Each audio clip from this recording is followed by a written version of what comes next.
ఎలాంటి క్రైమ్ చేయలేదు, ఎటువంటి తప్పు చేయలేదు. కానీ 29 సార్లు జైలుకు వెళ్ళాడు. అది కూడా అతని వాయిస్ వల్ల. ఎవరా అనుకుంటున్నారా? అతనే, మార్టిన్ లూథర్ కింగ్. 1929లో అమెరికాలో పుట్టిన లూథర్ కింగ్ చిన్నప్పటి నుంచి రేసిజంకి గురి అయ్యాడు. అప్పట్లో బ్లాక్ పీపుల్కి స్కూల్స్లో కానీ బస్సుల్లో కానీ విపరీతమైన వివక్ష చూపించేవారు. బేసిక్ రైట్స్ కూడా ఉండేవి కాదు. లూథర్ కింగ్ 1953లో కొరెట్టా స్కాట్ని పెళ్లి చేసుకున్నాడు.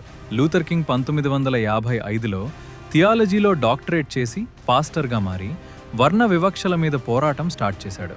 1955లో అలబామాలో రోసా పార్క్స్ అనే నల్లజాతి మహిళ బస్సులో జర్నీ చేస్తుంది. వేరే తెల్లజాతి వ్యక్తి సీట్ ఇవ్వమనడంతో ఆవిడ సీట్ ఇవ్వలేదు. దానితో అది పెద్ద గొడవగా మారి రోసా పార్క్స్ని అరెస్ట్ చేశారు. అప్పటి వరకు నల్లజాతి పట్ల జరుగుతున్న అవమానాలు అన్నీ చూసిన లూథర్ కింగ్ దీనిని ఒక మహాయుద్ధంగా మార్చారు. 381 రోజుల పాటు బస్ బాయ్కాట్ చేశారు.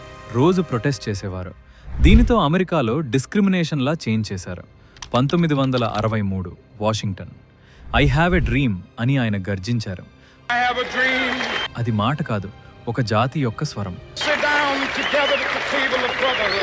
ఆ ఒక్క స్పీచ్తో ఎంతో మందిని కదిలించారు లూథర్ కింగ్. ఈ పోరాటాల మధ్యలో ఆయన 29 సార్లు జైలుకు వెళ్లారు. ఎన్నోసార్లు ఆయన మీద హత్య ప్రయత్నాలు జరిగాయి. అయినా ఆయన శాంతియుతంగానే పోరాటం చేసేవారు.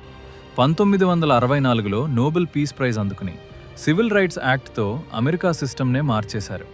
అప్పటికే ఆయన మీద కోపం పెంచుకున్న కొంతమంది ఏప్రిల్ 4, 1968లో ఆయన్ని షూట్ చేసి చంపేశారు.